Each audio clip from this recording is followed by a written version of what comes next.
A racist policewoman blatantly stopped a black judge's car suspecting it was stolen. However, when his identity was revealed, it not only destroyed her career but also exposed the stark reality of racial discrimination within the legal system. Nathaniel Carter, a distinguished black judge, was driving home after a long, exhausting day at work. Woodridge Heights, where he lived, was a quiet neighborhood renowned for its tranquility and safety. It was where Nathaniel always found solace after hours of handling high-pressure cases in court. Nathaniel was no stranger to challenges.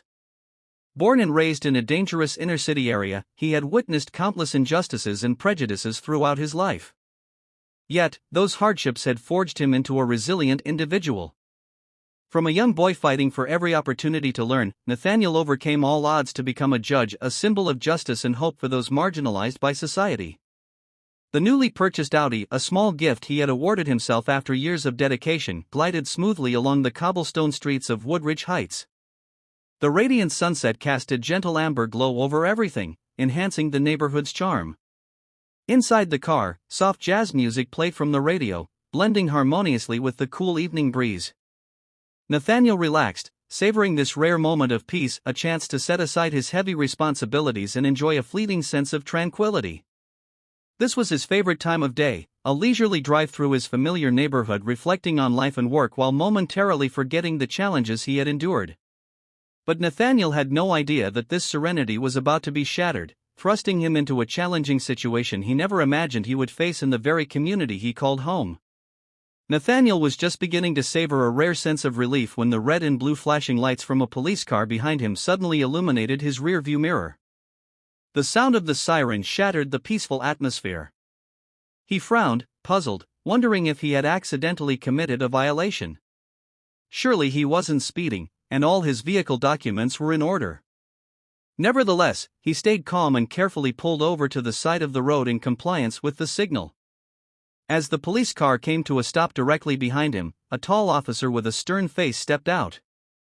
The nameplate on her uniform read Officer Emily Harper. With a purposeful stride and piercing gaze, Harper approached Nathaniel's car window. He rolled down the window, keeping his hands firmly on the steering wheel, his expression composed. "License and registration," Harper ordered, her tone curt and devoid of any courtesy. Nathaniel was slightly taken aback by the unfriendly demeanor, but he nodded and reached for the glove compartment to retrieve his documents. As he handed them over to Harper, he spoke, his voice calm and measured. "Officer, I am Judge Nathaniel Carter. I live in this neighborhood, and this is my car. May I ask what the issue is?"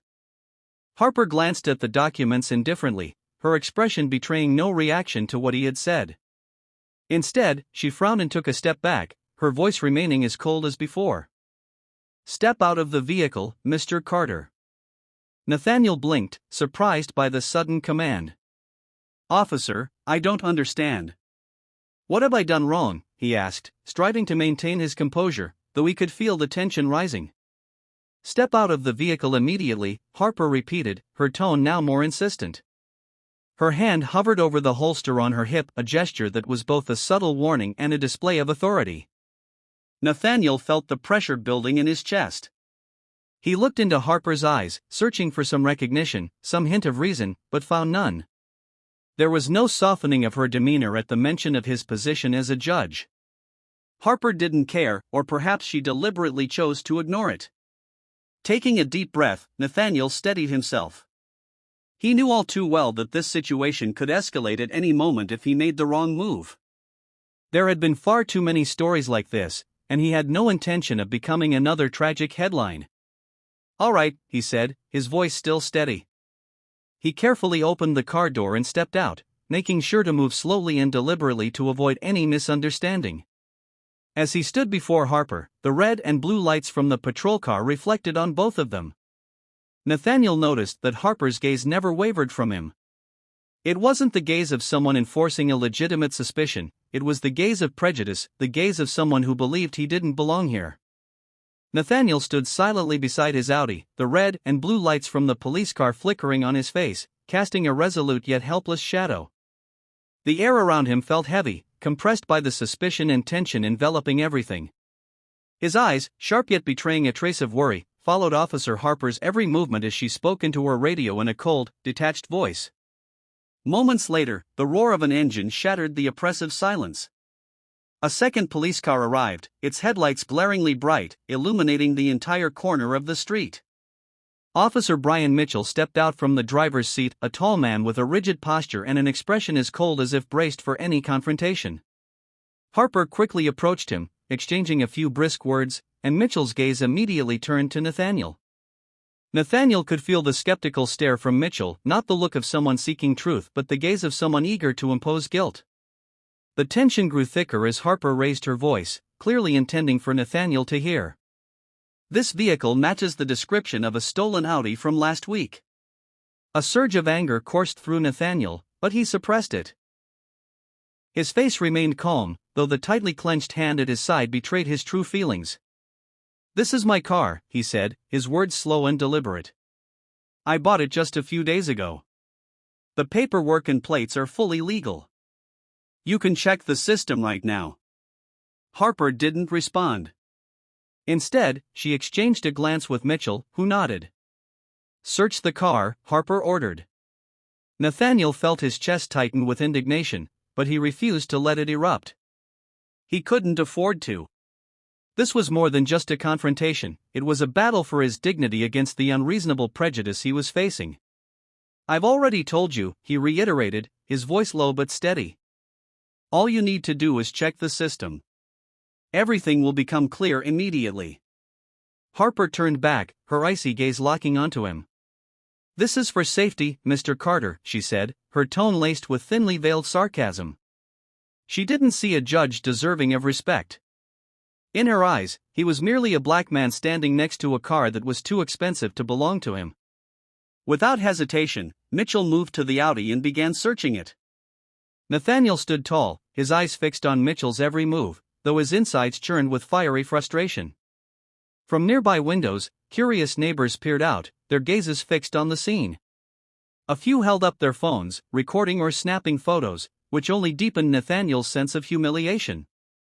This wasn't just an insult, it was a public spectacle in the very community he had served tirelessly. Mitchell opened the trunk, pausing momentarily. Inside was a small black bag, conspicuous against the otherwise immaculate space.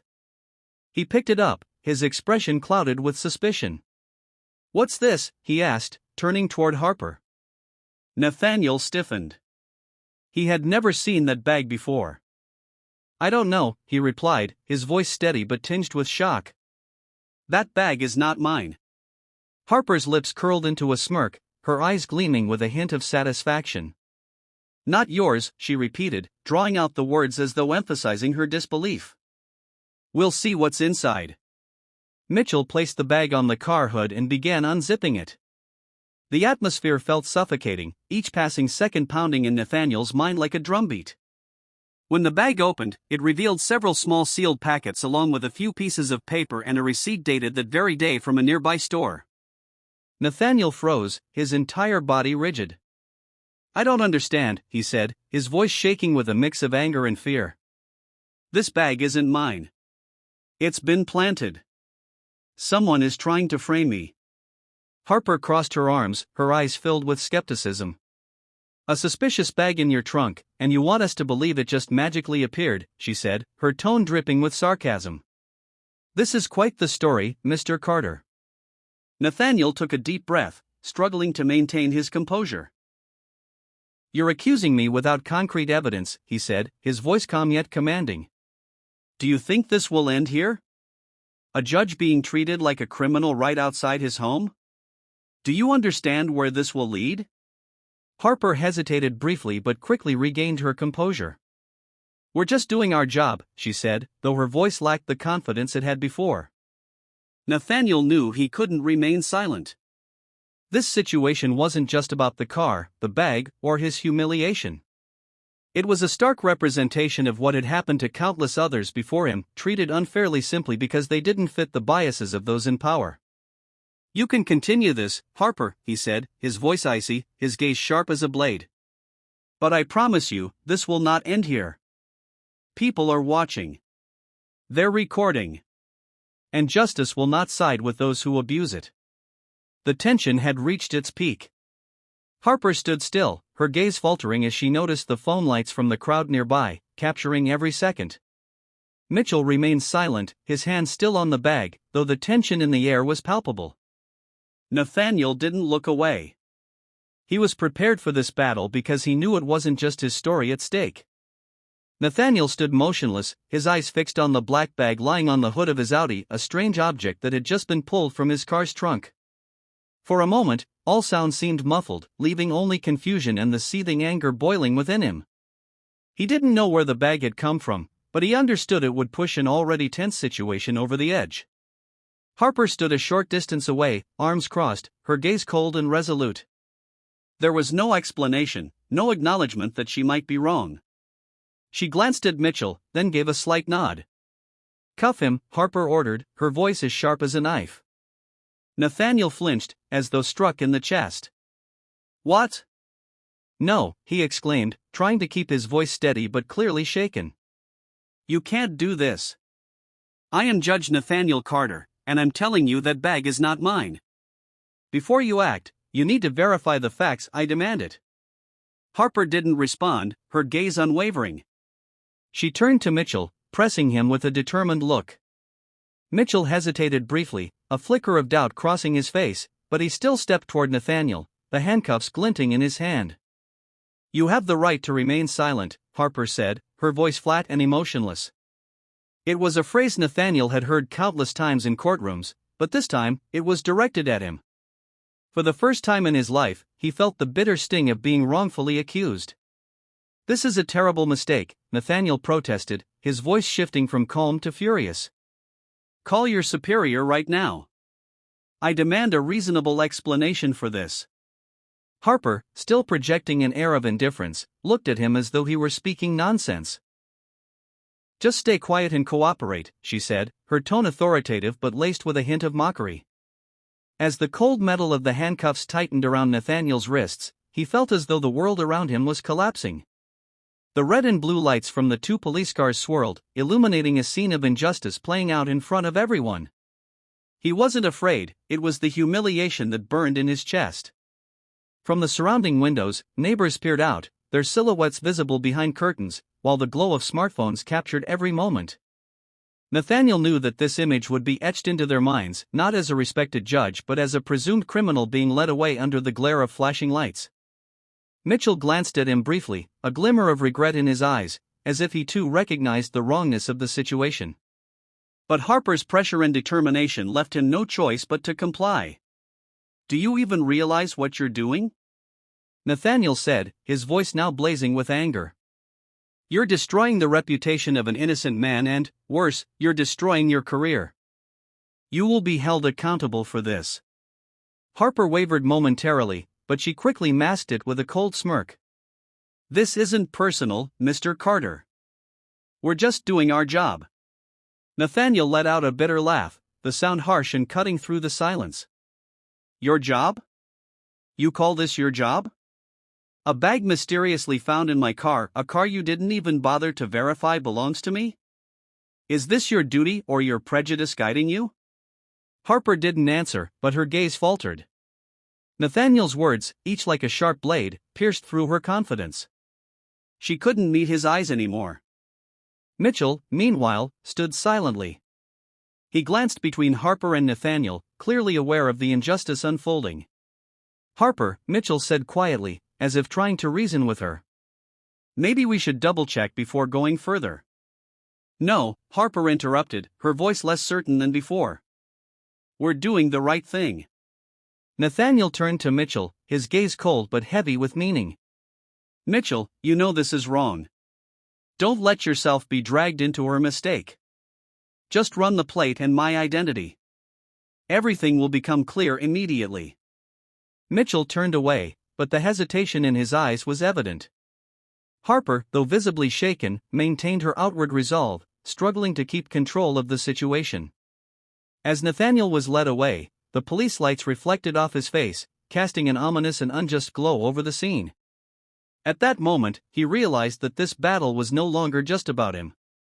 It symbolized a broader truth, one he had witnessed countless times in his career but was now experiencing firsthand. Injustice does not wait for the truth. It thrives on power, prejudice, and fear. But Nathaniel Carter did not fear. He knew this was only the beginning of a fight he could not and would not lose. Harper leaned lightly against the police car door, arms crossed, her gaze fixed on Nathaniel while Mitchell ran additional checks through the system. She discreetly wiped her brow, a small gesture that betrayed the tension gripping her. Outwardly, she maintained an air of cold determination, but inside, a storm of emotions churned. Standing there, Harper struggled to keep her composure, but a growing sense of unease gnawed at her. She could feel the eyes of the surrounding neighborhood on her, not just curious stares but judgmental ones. She knew they were watching, and it felt like sharp needles piercing her confidence. A memory from 3 years ago suddenly flooded back, the face of the man that night, the luxury car, and the fear she had felt, still vivid in her mind. But now, as she looked at Nathaniel Carter, she began to question whether she was conflating her old fears with the present reality.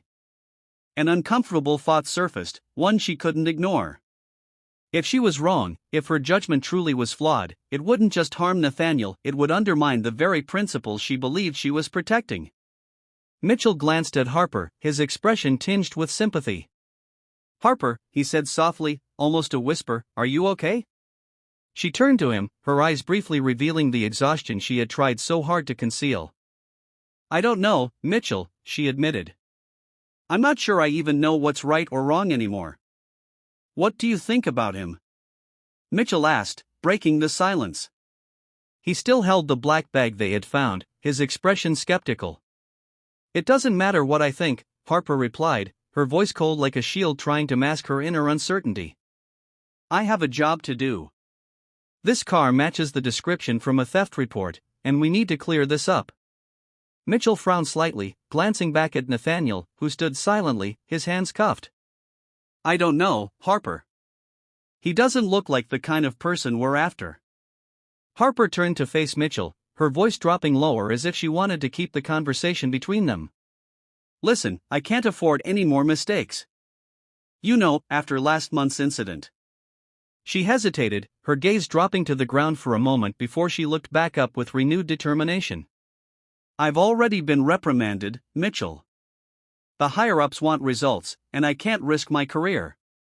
Mitchell said nothing. He knew exactly what Harper was referring to, the botched car chase that had led to serious consequences for the entire team. Harper had faced internal discipline, and since then, she had been desperate to prove herself, sometimes to an extreme. "But he says he's a judge," Mitchell said, trying to keep his tone neutral. "Don't you think that's worth verifying?" Harper let out a dry laugh, her eyes glinting with skepticism. "Anyone can claim to be a judge, a doctor, or whatever else. That doesn't prove anything to me. He's just a black man driving an Audi." The same car reported stolen last week. Mitchell heard the firmness in her voice, but he also sensed something more, an emotion that went beyond mere duty. "Is there something else going on, Harper?" he asked softly, probing. Harper hesitated before finally answering, her eyes flickering with uncomfortable memories. 3 years ago, I was robbed. The guy drove a fancy car just like his." Her voice quivered slightly before she steadied it again. "I was threatened, and since then, I can't look at people like that without thinking the worst." Mitchell sighed. "Harper, I understand the pressure you're under, but we can't let prejudice dictate how we do our jobs." Harper tightened her arms around herself, as if shielding against some invisible blow. "I'm not prejudiced, Mitchell. I'm just following protocol." But even as she said it, the creeping unease within her couldn't be ignored. Deep down, she knew that bias had seeped into her judgment. Mitchell quietly observed Harper for a long moment. He understood she wasn't just dealing with a potential suspect but also grappling with her fears and the immense pressure she faced. Yet could any of that justify how she was handling this situation? He wasn't sure, and the thought left him deeply uncomfortable. Meanwhile, a few meters away, Nathaniel stood with his hands cuffed, silent as Harper and Mitchell continued their conversation. Each word they exchanged hinted at the deeper reasons behind Harper's actions, a woman scarred by her past, weighed down by present expectations, and afraid of what the future might hold. But could any of that excuse her treatment of an innocent man? The police lights continued their rhythmic flashes, illuminating Nathaniel's stoic face and the inner turmoil reflected in Harper's eyes. Unanswered questions hung heavy in the air as the situation edged closer to a boiling point no one wanted to reach. Harper leaned lightly against the police car door, arms crossed, her gaze fixed on Nathaniel while Mitchell ran additional checks through the system. She discreetly wiped her brow, a small gesture that betrayed the tension gripping her. Outwardly, she maintained an air of cold determination, but inside, a storm of emotions churned. Standing there, Harper struggled to keep her composure, but a growing sense of unease gnawed at her. She could feel the eyes of the surrounding neighborhood on her, not just curious stares but judgmental ones. She knew they were watching, and it felt like sharp needles piercing her confidence. A memory from 3 years ago suddenly flooded back, the face of the man that night, the luxury car, and the fear she had felt, still vivid in her mind. But now, as she looked at Nathaniel Carter, she began to question whether she was conflating her old fears with the present reality. An uncomfortable thought surfaced, one she couldn't ignore. If she was wrong, if her judgment truly was flawed, it wouldn't just harm Nathaniel, it would undermine the very principles she believed she was protecting. Mitchell glanced at Harper, his expression tinged with sympathy. "Harper," he said softly, almost a whisper, "are you okay?" She turned to him, her eyes briefly revealing the exhaustion she had tried so hard to conceal. "I don't know, Mitchell," she admitted. "I'm not sure I even know what's right or wrong anymore." "What do you think about him?" Mitchell asked, breaking the silence. He still held the black bag they had found, his expression skeptical. "It doesn't matter what I think," Harper replied, her voice cold like a shield trying to mask her inner uncertainty. "I have a job to do. This car matches the description from a theft report, and we need to clear this up." Mitchell frowned slightly, glancing back at Nathaniel, who stood silently, his hands cuffed. "I don't know, Harper. He doesn't look like the kind of person we're after." Harper turned to face Mitchell, her voice dropping lower as if she wanted to keep the conversation between them. "Listen, I can't afford any more mistakes. You know, after last month's incident." She hesitated, her gaze dropping to the ground for a moment before she looked back up with renewed determination. "I've already been reprimanded, Mitchell. The higher-ups want results, and I can't risk my career." Mitchell said nothing. He knew exactly what Harper was referring to, the botched car chase that had led to serious consequences for the entire team.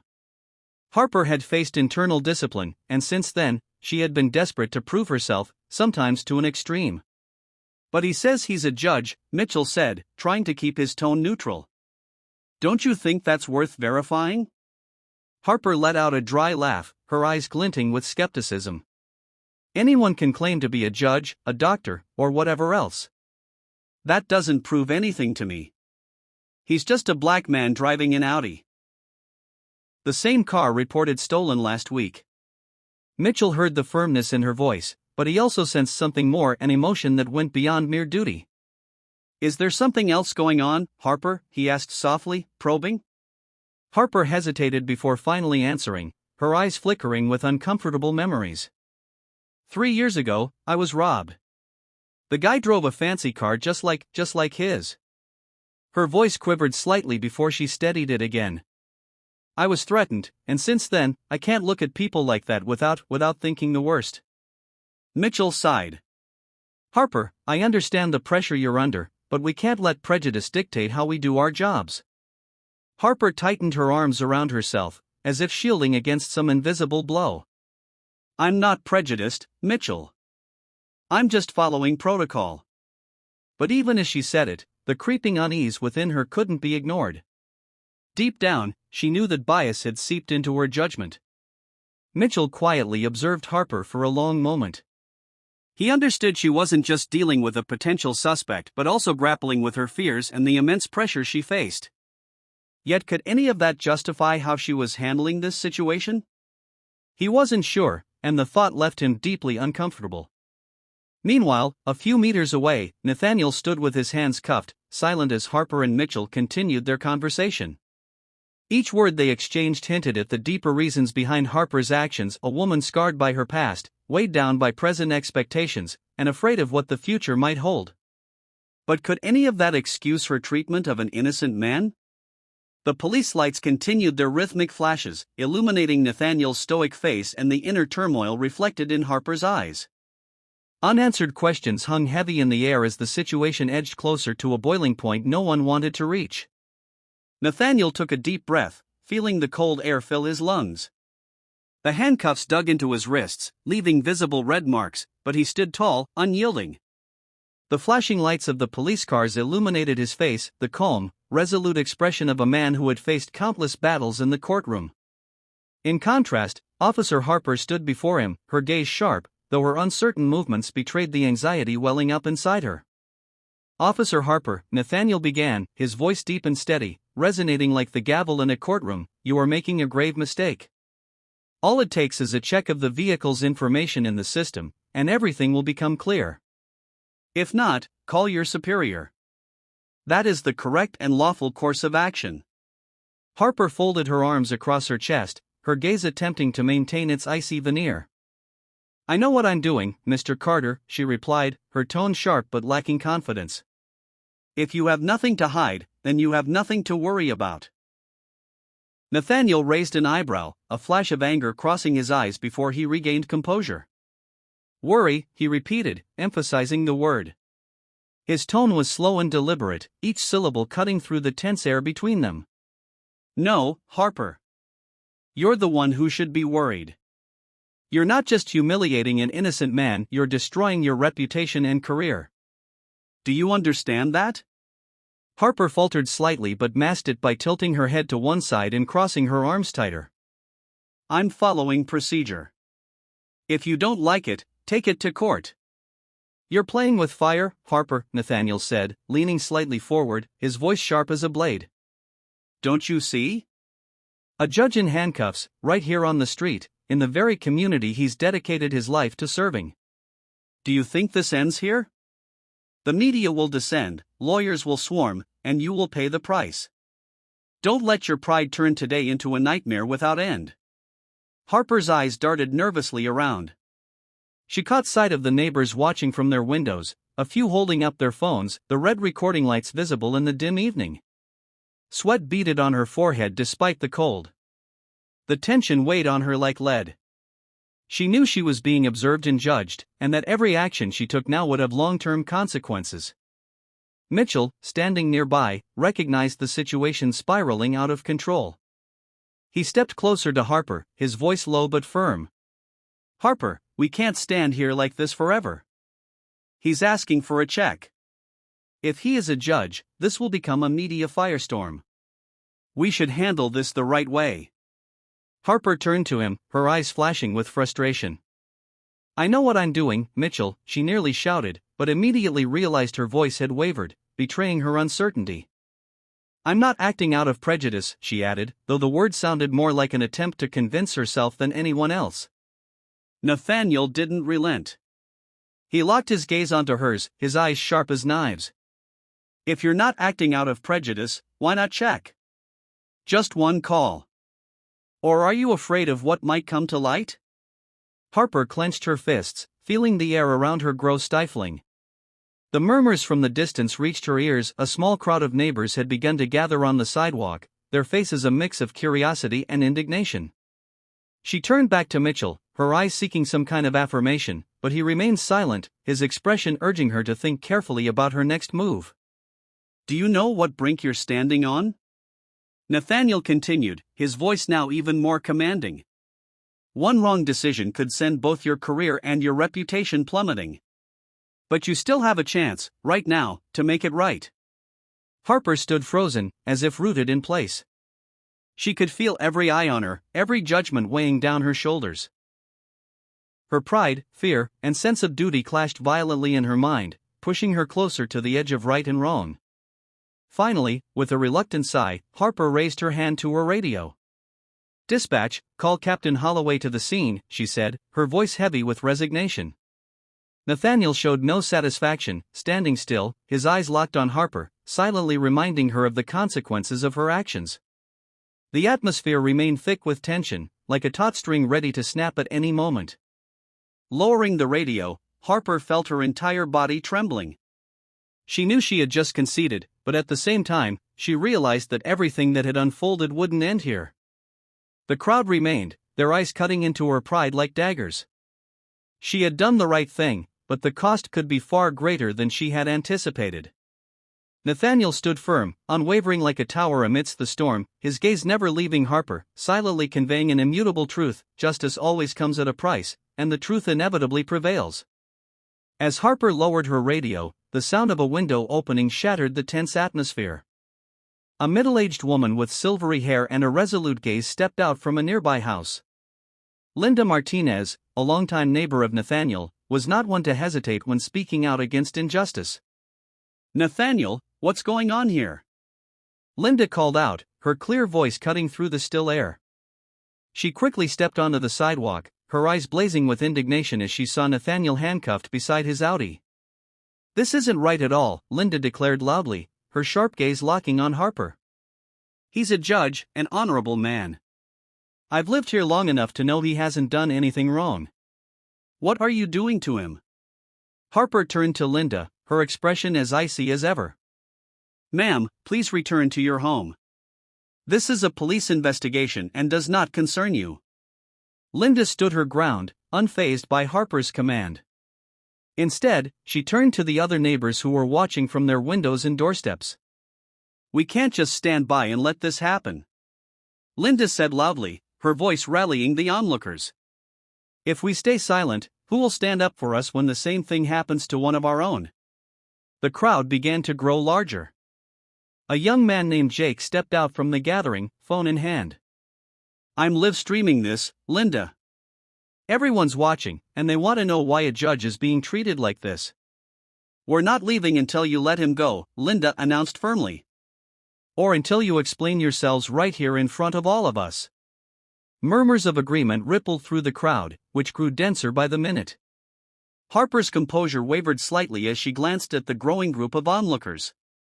The situation was spiraling out of her control, and the pressure from the community was mounting. Mitchell stepped closer to Harper, his voice low but insistent. "Harper, I think we need to stop this. This is no longer just about us." Linda, unfazed by Harper's demand, stepped closer to Nathaniel as if her physical presence could shield him. "This doesn't concern me? He's my neighbor. I know him better than anyone here. You have no right to treat him this way without a valid reason. If you don't verify his information right now, I'll call a lawyer." Harper narrowed her eyes, her frustration evident on her face. "Ma'am, I'll say this again. This is a police matter, and I ask you not to interfere." "Interfere?" Linda shot back. "If you were doing your job properly, no one would need to interfere. Have you even checked the car's information, or is this just a cheap display of prejudice in our neighborhood?" Linda's words heightened the tension. Harper could feel the weight of the stares from the surrounding houses. Some of the neighbors had stepped out, phones in hand, recording every moment of the scene. Mitchell moved closer, his tone calm but firm. "We're attracting unnecessary attention. I think we should call Captain Holloway sooner rather than later." Harper clenched her jaw, her confidence shaken further, but she tried to stand her ground. "They can record all they want. I'm just doing my job." Linda stared directly at Harper, her eyes blazing with righteous anger. "Your job is humiliating an innocent man in front of his community. If you don't release him and apologize immediately, I promise you everyone here will know exactly how you handled this." Nathaniel turned to Linda, his voice calm but warm. "Thank you, Linda. I deeply appreciate your support. But please, stay safe. I will handle this appropriately." Linda nodded slightly, but her gaze remained fierce as she looked at Harper and Mitchell. "Just know, Nathaniel, you're not alone," she said, her voice cutting through the tension like a warning directed at Harper. Harper felt a growing unease creeping into her thoughts as the situation continued to spiral. With every phone light capturing the scene, she understood that her every decision now would have lasting consequences, not just for Nathaniel, but for her career as well. Mitchell turned to Harper, his disapproval clear in his expression. "We need to handle this professionally. This isn't something we want to see on the news." Harper stood still, weighing her options under the increasing pressure. But at that moment, she realized that Linda and the community's presence had completely shifted the dynamics of the situation. She wasn't just dealing with Nathaniel anymore, she was facing a watchful and vocal community that scrutinized her every move. Every passing second stretched into eternity as Harper felt herself teetering on the edge of a critical decision, one that could change everything. The roar of an approaching engine pierced through the tense silence, drawing every eye to its source. Another police car pulled up, its flashing lights casting eerie, dramatic shadows across the walls of the surrounding buildings. From the driver's seat emerged a middle-aged man, tall with a crisply pressed uniform and a stern expression. Captain James Holloway exuded authority without speaking a word. As his gaze swept across the scene, landing on Nathaniel Carter, someone he recognized standing handcuffed by his Audi, his face betrayed a mix of shock and concern. Holloway strode quickly toward Harper and Mitchell. "Nathaniel Carter," he called out, his booming voice breaking through the murmurs of the gathered crowd. The commanding tone snapped everyone into sharper awareness of the gravity of the situation. His sharp gaze fixed on Harper, brimming with disapproval. "What is going on here?" Harper flinched slightly but quickly tried to regain her composure. "Captain," she began, her voice even but tinged with a nervous tremor, "this Audi matches the description of a stolen vehicle reported last week. During our search, we found a suspicious bag in the car. I believed an arrest was justified to proceed with the investigation." Holloway frowned, clearly grappling with his thoughts. He turned to Nathaniel, his eyes reflecting disbelief mixed with disappointment. "Harper, Mr. Carter isn't just any citizen, he's Judge Nathaniel Carter, one of the most respected men we know. Did you not verify his information before taking action?" Harper hesitated, her defenses faltering as the weight of her oversight became apparent. I didn't know, Captain," she stammered, her voice growing quieter, stripped of the confidence she had initially shown. Holloway didn't wait for further explanation. "Remove the cuffs." "Now," he barked, his tone cutting through the tension like a blade. Mitchell nodded, stepping forward to unlock Nathaniel's restraints. Nathaniel slowly brought his hands forward, rubbing the red marks left by the cuffs. Though freed, he remained rooted in place, his piercing gaze locked on Holloway. The restrained anger within him simmered like a dormant volcano ready to erupt. "Captain Holloway," Nathaniel began, his words measured and deliberate, each syllable striking the air like a hammer. "What do you call this? A minor misunderstanding?" Holloway took a deep breath, visibly trying to maintain his composure. "Mr. Carter, I sincerely apologize. This was a grave mistake. We'll address this immediately." "Mistake?" Nathaniel repeated, his voice sharp enough to slice through the heavy atmosphere. "Whose mistake, Captain? Officer Harper's, for acting recklessly, or the system you oversee, a system that allows bias to guide behavior instead of justice?" Holloway's shoulders sagged slightly, the weight of Nathaniel's words pressing down on him. He knew the judge was right and understood the far-reaching consequences this incident could have. Yet, he felt compelled to protect his team, even in the face of their obvious wrongdoing. "Mr. Carter," Holloway said, his tone measured but firm, "I assure you I will personally handle this matter. What happened today does not represent the entire force." Nathaniel let out a bitter laugh, the sound filled with derision and frustration. "Doesn't represent? Captain, this isn't an isolated incident. This is emblematic of a larger problem, a system where people like me face prejudice daily, where bias is a weapon, not a shield." Holloway felt a heavy weight settle on him, his resolve faltering. He turned to Harper, who stood motionless, her face pale and tense. "Harper," he said, his voice carrying a note of disappointment, "did you even check the vehicle's information?" Harper shook her head, her voice barely audible. "I was going to, Captain, but you didn't," Holloway interrupted, his voice cold as steel. "And for that, you will be held accountable." Nathaniel took a step forward, meeting Holloway's gaze directly. "Captain, I don't care for empty apologies or vague promises. I want to know, right now, how this system will change to ensure this doesn't happen again, not just to me, but to anyone." Holloway stood silent for a moment, feeling the eyes of the crowd and his officers boring into him. He understood that Nathaniel wasn't just speaking for himself, he was voicing the frustrations of a community and countless others who had endured such injustice silently for too long. "I give you my word," Holloway said, his voice deliberate and steady. "Every necessary action will be taken. Harper will be held accountable for her decisions today, and I will ensure that no one else has to endure what you did." Nathaniel remained silent, his sharp gaze unyielding. "I'll hold you to that," he finally said, his tone ice-cold. "But remember this, Captain, your promises will be judged by your actions, not by the hollow words I've heard far too many times." Holloway nodded, but he knew this situation had grown far beyond a simple incident. It was a harsh reminder that the system he had sworn to protect and serve had cracks that could no longer be ignored. And Nathaniel Carter, with his unwavering stance and commanding voice, had forced him to confront that painful truth. The sound of a smartphone notification cut through the stillness, drawing attention to Jake, who had been live-streaming the event. "Over 10,000 people are watching this right now," he announced, his voice both incredulous and resolute. "The world is seeing how this plays out." Holloway's face tightened. He turned to address the gathered neighbors. "I understand your anger and frustration," he said, raising his hands in a placating gesture. "I assure you, this matter will not be brushed aside. The department will conduct a full and transparent investigation. Judge Carter deserves justice, and I will ensure he receives it." Linda stepped forward, her voice cutting through Holloway's attempt at reassurance. "Promises won't undo what just happened," she said. "The trust of this community is broken. What will you do to earn it back?" Holloway hesitated, his lips pressing into a thin line.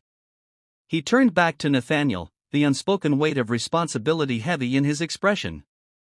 "Judge Carter, if you're willing, I'd like to involve you in the reforms we're implementing. Your perspective would be invaluable." Nathaniel's eyes narrowed, scrutinizing Holloway for any sign of insincerity. "If you're serious about change, Captain, I'll consider it. But let me be clear, this isn't about repairing trust with me. It's about repairing trust with this entire community." The crowd murmured in agreement, their collective gaze fixed on Holloway. He nodded solemnly, recognizing that the path forward would be fraught with challenges. Harper remained silent, standing on the periphery, her face a mixture of shame and defiance. The reality of her actions weighed heavily on her, and for the first time that night, she began to grasp the depth of the harm she had caused, not just to Nathaniel but to the principles of justice she had sworn to uphold. As the police cars slowly pulled away and the crowd began to disperse, Nathaniel stood tall, a figure of quiet resilience. Linda approached him, placing a firm hand on his shoulder. "We've got your back, Nathaniel," she said. "This community won't forget what happened tonight." "Thank you, Linda," Nathaniel replied, his voice warm but resolute. "This isn't over. Not by a long shot." As he watched the last of the flashing lights fade into the distance, Nathaniel felt a renewed sense of purpose. This battle was no longer just his own, it was a fight for justice, accountability, and change. In the days following the incident, the video of Nathaniel Carter's encounter with the police spread rapidly across social media. Clips of the respected judge standing handcuffed next to his Audi under the flashing lights of police cars were shared thousands of times, sparking outrage. Comments flooded forums and platforms, decrying the blatant racial profiling and demanding systemic reform. Hashtags like #JusticeForNathaniel and #EndRacialBias trended nationwide. News outlets picked up the story, and it became a focal point in discussions about systemic injustice in law enforcement. Nathaniel, recognizing the power of this moment, decided to take action. He organized a community meeting at the local cultural center not just to set the record straight but to begin a dialogue about broader issues affecting countless others. The cultural center's large hall was packed. Seats were filled, with many attendees standing along the walls. The audience wasn't limited to residents of Woodridge Heights, journalists, activists, and citizens from neighboring communities came to hear Nathaniel speak. As Nathaniel stepped onto the stage, the crowd fell silent, their anticipation palpable. He looked out over the sea of faces, sensing their support but also their expectation.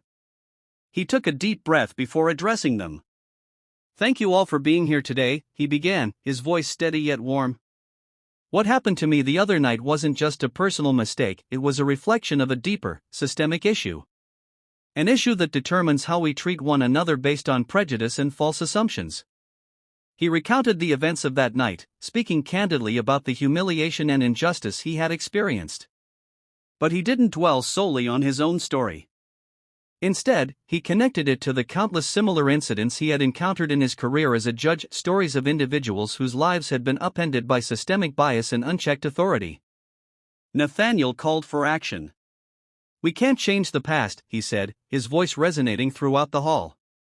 "But we can shape the future. And that starts with acknowledging our mistakes and committing to correcting them." Among the attendees sat Officer Harper, positioned near the back of the room. Her head was slightly bowed, her expression pensive. She had come despite the discomfort, knowing it was a necessary step. When Nathaniel concluded his speech, he surprised everyone by inviting her to speak. The room turned its attention to Harper, their collective gaze heavy with judgment and curiosity. Slowly, she rose from her seat, her movements hesitant. She stepped up to the stage, gripping the podium tightly as she faced the crowd. "I want to start by saying I'm sorry," Harper began, her voice trembling. "I owe Judge Carter an apology for my actions that night. I acted out of fear and bias, and I allowed those things to cloud my judgment.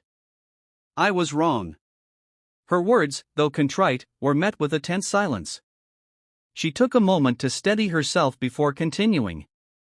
"But words aren't enough," she said. "Starting tomorrow, I commit to undergoing training on implicit bias and working with this community to create regular dialogues between law enforcement and residents. This isn't just about making amends, it's about building something better." The crowd murmured softly, some expressing skepticism while others nodded in tentative agreement. Harper went on to speak about the pressures she had faced, the fear of making mistakes, the biases she hadn't recognized in herself, and the pressure to perform under scrutiny. "But pressure is no excuse," she said firmly. "Bias has no place in the work of a police officer. If I don't change, I'll harm not only others but also myself." Her gaze moved to Nathaniel, who watched her intently, his expression unreadable. "That night, I didn't just harm Judge Carter," she said. "I undermined the very values I thought I stood for: justice, fairness, and integrity. I can't change what happened, but I can commit to learning from it.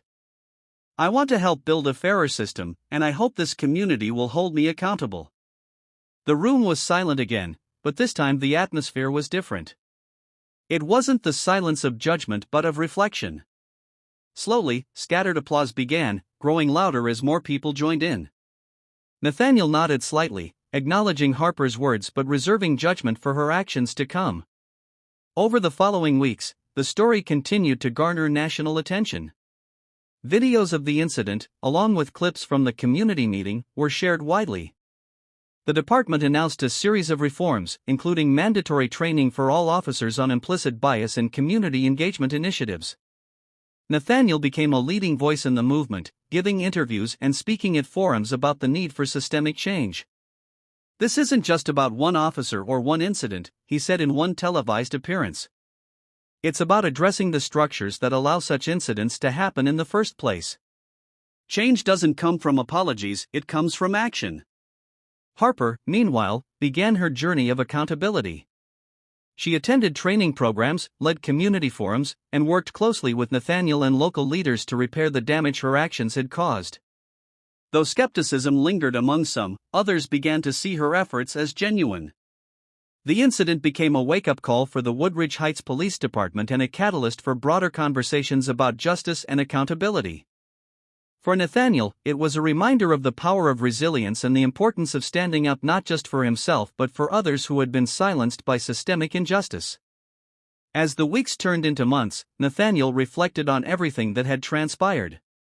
The road to change was long and fraught with challenges, but he remained steadfast. He knew that justice wasn't a destination, it was a journey. And he was ready to walk that path, no matter how arduous, for the sake of a fairer future. Months after the incident, the ripples of that night continued to spread across the community and beyond. Nathaniel Carter's story had become a symbol of resilience against systemic injustice.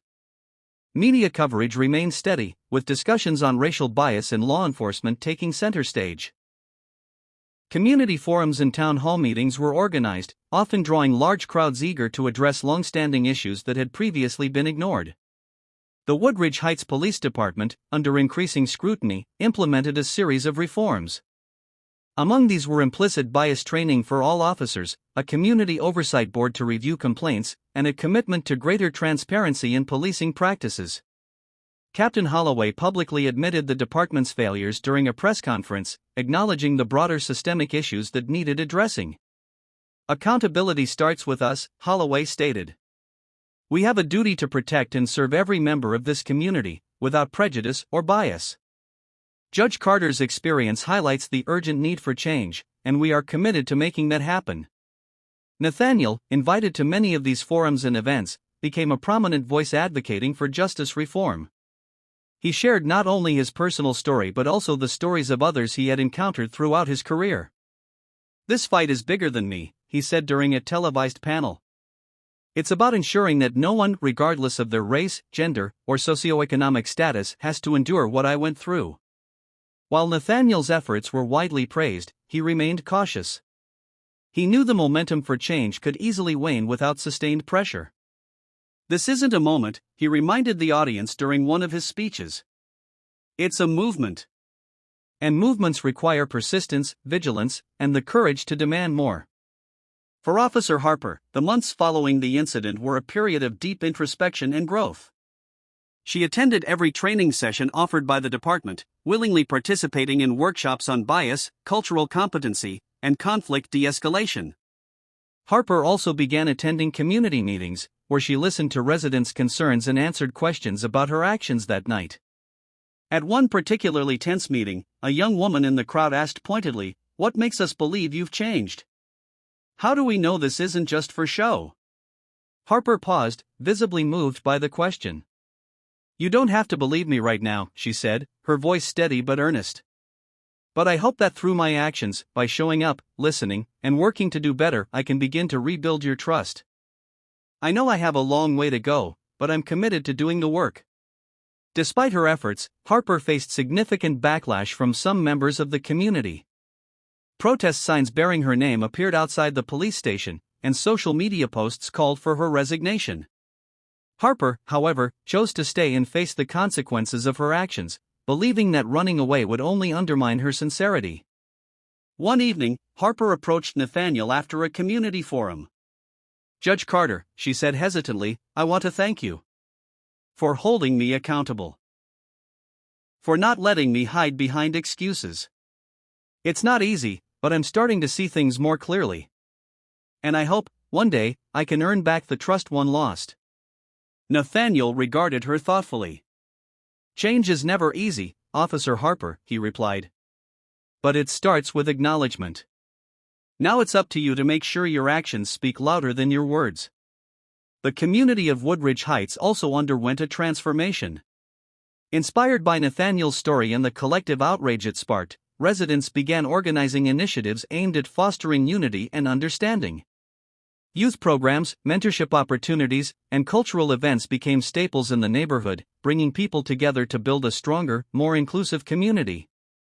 Linda Martinez, who had been one of Nathaniel's staunchest defenders, took on a leadership role in these efforts.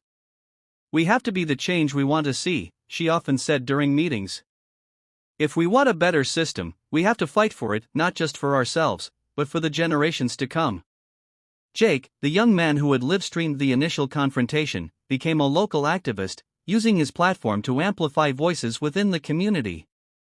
"It's not just about calling out injustice," he said in an interview. "It's about creating systems that work for everyone." As Nathaniel reflected on everything that had happened, he felt a mix of pride and determination. The journey had been arduous, and the wounds from that night hadn't fully healed, but the progress was undeniable. His story had sparked conversations, ignited action, and, most importantly, inspired change. Late one evening, as Nathaniel walked through the familiar streets of Woodridge Heights, he stopped by the spot where the incident had occurred. The memories of that night came rushing back, the flashing lights, the cold metal of the handcuffs, the humiliation.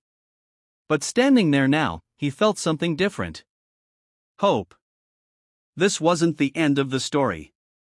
It was the beginning of something bigger, something that extended far beyond him.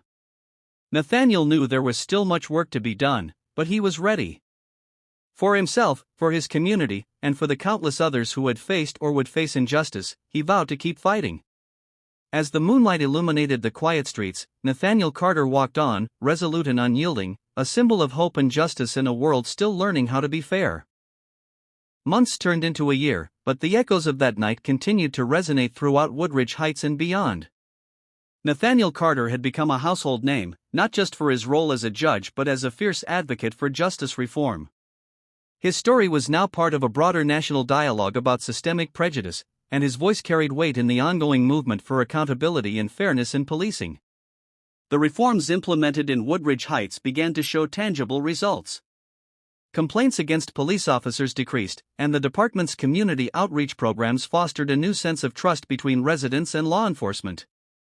The Oversight Board, which included local activists, legal experts, and concerned citizens, became a model for other cities looking to improve their systems. Nathaniel frequently attended board meetings as an advisor, his insights invaluable in shaping policies that emphasized fairness and accountability. He also continued to mentor young lawyers and judges, sharing his experiences to prepare them for the challenges they might face in their careers. For Harper, the journey toward redemption was slow and fraught with obstacles. While some in the community began to acknowledge her efforts, others remained skeptical. She worked tirelessly, volunteering at local events, participating in restorative justice programs, and building relationships with the people she had once alienated. One day, while helping organize a youth mentorship program at the community center, Harper was approached by a teenage boy named Marcus. "I heard about what happened with you and Judge Carter," Marcus said, his tone neither accusatory nor forgiving. "Do you think people can really change?" Harper knelt to meet his eyes, her expression sincere. "I think people can change if they're willing to face their mistakes and work hard to make things right," she said. "I've made mistakes, Marcus. Big ones. But I'm trying to learn from them and do better. That's all anyone can do." Marcus nodded slowly, his expression softening. "I guess it's good you're trying." Moments like these gave Harper hope that she could rebuild her reputation and make a meaningful difference. She continued to collaborate with Nathaniel on initiatives aimed at bridging the gap between law enforcement and the community. While their interactions were professional, a mutual respect began to form as Harper demonstrated her commitment to change. Meanwhile, Nathaniel's advocacy work extended far beyond Woodridge Heights. He was invited to speak at universities, conferences, and panels on justice reform. His speeches were powerful, blending personal experience with actionable solutions. He emphasized the need for systemic changes, from revising police training to addressing implicit biases within the legal system. In one particularly moving address at a national summit, Nathaniel spoke directly to policymakers. "Reform isn't just about fixing what's broken. It's about reimagining what justice looks like. It's about creating a system that serves everyone equally and fairly. And that starts with accountability." Nathaniel's words were met with a standing ovation, but he knew that applause wasn't enough. Change required action, and he was determined to hold those in power accountable for implementing the reforms they promised. The ripple effects of Nathaniel's advocacy began to reach other communities. Inspired by his story, grassroots movements sprung up in cities across the country, demanding similar reforms. Social media campaigns highlighted successes in Woodridge Heights as a blueprint for change, while also calling attention to areas still in need of improvement. Nathaniel often collaborated with these movements, lending his voice and expertise to amplify their impact. "Change is a collective effort," he said during one virtual town hall. "No one person can fix a broken system, but together, we can create something better." 1 year after the incident, the community of Woodridge Heights held a commemorative event to reflect on how far they had come and to reaffirm their commitment to justice. The event was held at the Cultural Center, the same place where Nathaniel had first addressed the community after his ordeal.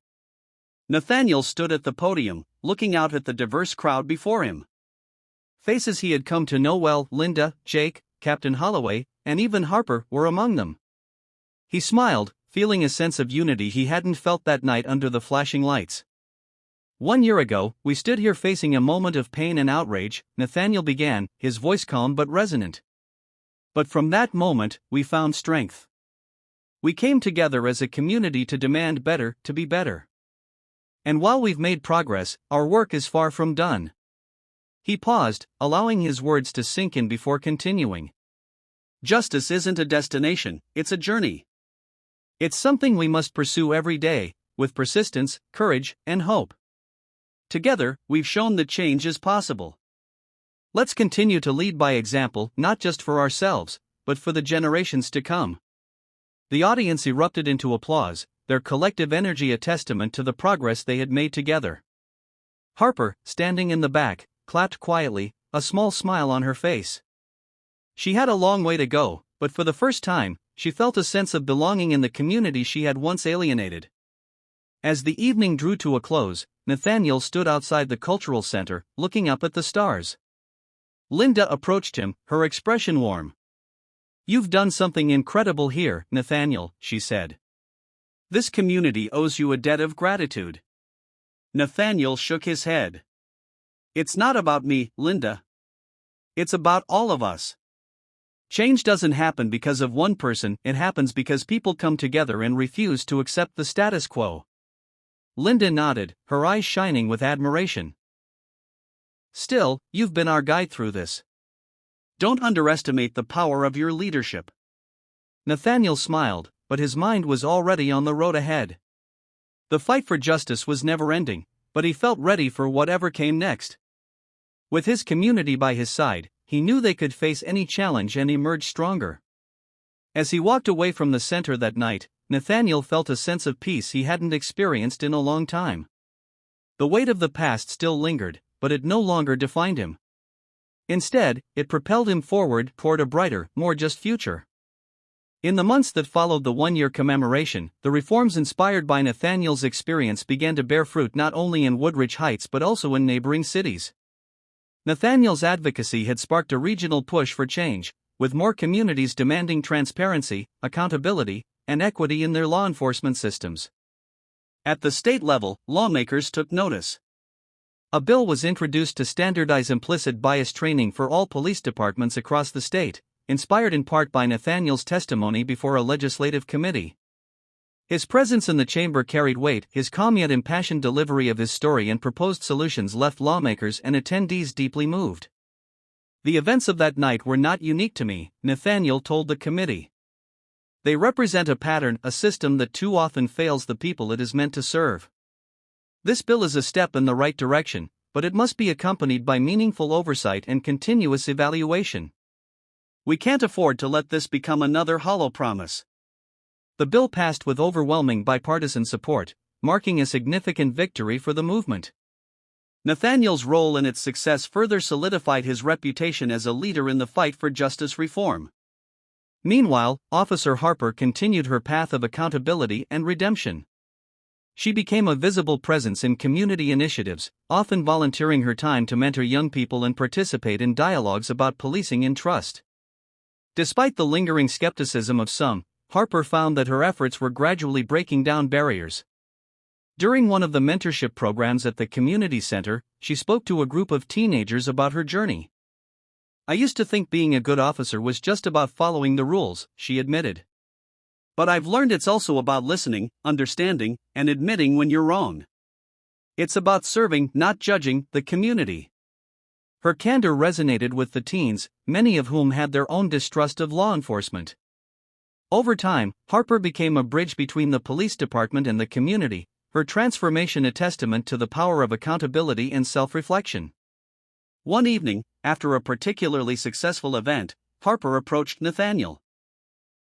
"Judge Carter," she began, her voice steady but sincere, "I know I've said this before, but thank you. You didn't just hold me accountable, you gave me a chance to do better. I'll spend the rest of my career trying to live up to that chance." Nathaniel nodded, his expression thoughtful. "It's not about me, Officer Harper," he said. "It's about the people you serve. Keep doing the work, and let your actions speak for themselves." As Woodridge Heights continued to evolve, the community became a model for other neighborhoods grappling with similar issues. Local leaders, inspired by Nathaniel's story and the changes it had sparked, began reaching out for guidance. Nathaniel found himself traveling to other cities, meeting with activists, officials, and residents to share the lessons learned from Woodridge Heights. At one such meeting in a neighboring city, a young activist approached him. "Judge Carter," she said, "your story gave us hope. It reminded us that change is possible, even when it feels like the odds are stacked against us." Nathaniel smiled, humbled by her words. "Hope is the first step," he replied. "But it has to be followed by action. Change is never easy, but it's always worth fighting for." 2 years after the incident, Nathaniel stood at the groundbreaking ceremony for a new community resource center in Woodridge Heights. The center, funded by a combination of public and private donations, was designed to provide residents with access to legal assistance, mentorship programs, and educational resources. "This center represents more than just a building," Nathaniel said during his speech. "It represents our commitment to justice, equity, and opportunity. It's a place where people can come together to learn, grow, and support one another. This is what change looks like, not just in words, but in action." As the ribbon was cut and the crowd cheered, Nathaniel felt a deep sense of fulfillment. The journey had been long and arduous, but the progress was undeniable. The community had come together to create something lasting, something that would serve as a beacon of hope for generations to come. That evening, as Nathaniel returned home, he took a moment to reflect. The streets of Woodridge Heights felt different now, safer, more unified. The memories of that fateful night still lingered, but they no longer haunted him. Instead, they served as a reminder of how far he and his community had come. Nathaniel walked into his home, the soft glow of his living room lamp casting a warm light across the room. He sat down by the window, gazing out at the quiet, peaceful neighborhood. For the first time in a long while, he felt at ease. The fight for justice was far from over, but tonight, he allowed himself a moment of peace, knowing that he had made a difference. And as the moonlight bathed the streets of Woodridge Heights, Nathaniel Carter closed his eyes, ready to face whatever challenges lay ahead, steadfast in his pursuit of a fairer, more just world.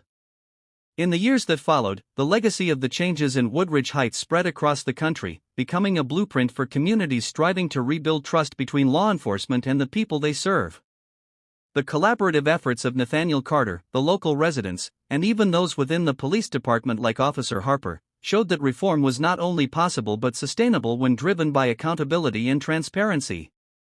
Nathaniel continued to be an influential voice in the national conversation about justice reform. Invitations poured in for him to speak at universities, national conferences, and even international forums. Despite the acclaim and attention, he remained grounded, focusing on the tangible work of improving systems rather than basking in recognition. One of Nathaniel's proudest achievements came when he co-authored a bill with a coalition of lawmakers and legal experts aimed at federal justice reform. The bill proposed mandatory bias training for all federal and state law enforcement officers, increased funding for community policing initiatives, and independent oversight boards to review misconduct cases.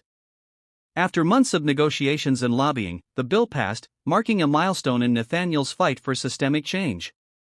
"This isn't the end of the journey," Nathaniel said during a press conference following the bill's signing. "It's another step forward, a step that reminds us that justice isn't just a concept. It's an ongoing effort to create a system that treats everyone with dignity and fairness." Back in Woodridge Heights, the community flourished. The Resource Center became a hub of activity, offering legal aid clinics, job training programs, and youth mentorship initiatives. The police department's relationship with the community improved significantly, with officers attending regular town halls and working alongside residents on community projects. While challenges persisted, the atmosphere of mutual respect and cooperation stood in stark contrast to the tension of years past. Officer Harper, now a sergeant, became a leader in fostering these relationships. Her transformation was not just professional but deeply personal. She often spoke candidly about her journey, using her story to educate new recruits about the importance of self-awareness and accountability. During a training session for new officers, Harper shared, "I learned the hard way that power without accountability is dangerous. It's not enough to wear the badge, you have to earn the trust that comes with it every day.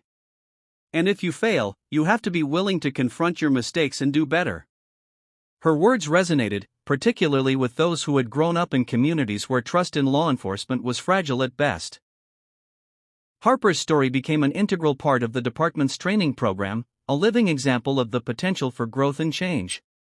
Meanwhile, Nathaniel expanded his advocacy to include broader issues of equity and inclusion within the legal system. He launched a foundation dedicated to providing scholarships for aspiring lawyers from underrepresented backgrounds and funding research on systemic bias in the judiciary. The foundation, named Justice for All, quickly gained traction, partnering with universities and nonprofits to advance its mission. One of the foundation's key initiatives was a mentorship program that paired young legal professionals with experienced judges and attorneys. Nathaniel personally mentored several participants, offering guidance not just on legal matters but on navigating the challenges of advocating for change within entrenched systems. "I always tell them," Nathaniel said during a foundation event, "the law is a tool. It can be used to build, but it can also be used to harm. Your job is to ensure it builds a world where justice is accessible to everyone." As Nathaniel's influence grew, he remained deeply connected to Woodridge Heights. He continued to attend community meetings, visit the resource center, and walk the streets of his neighborhood. His presence served as a reminder of the power of resilience and the importance of standing up for what is right. One evening, as Nathaniel sat on a bench overlooking a small park in the neighborhood, Linda Martinez joined him. The two shared a comfortable silence before Linda spoke. "You know, Nathaniel," she said, her voice filled with admiration, "what you've done here is nothing short of remarkable. You turned a moment of pain into a movement of progress." Nathaniel smiled, his gaze fixed on the children playing in the park. "It wasn't just me, Linda. It was all of us. Change doesn't happen in isolation, it happens when people come together and refuse to give up." Linda nodded. "Still, you've been our anchor through it all. You've shown us that no matter how broken the system seems, it can be fixed if we're willing to fight for it." Nathaniel turned to her, his expression thoughtful. "The fight isn't over, Linda. But seeing our community thriving, gives me hope. And hope is a powerful thing." As night fell and the stars began to dot the sky, Nathaniel stood to leave. He looked back at the park one last time, the laughter of children echoing in the air. It was a sound that symbolized everything he had worked for, a future where justice, fairness, and unity prevailed. Nathaniel Carter walked home, his stride steady and his resolve unwavering. The road ahead would undoubtedly bring new challenges, but he was ready to face them, just as he had before, with courage, determination, and an unshakable belief in the power of justice.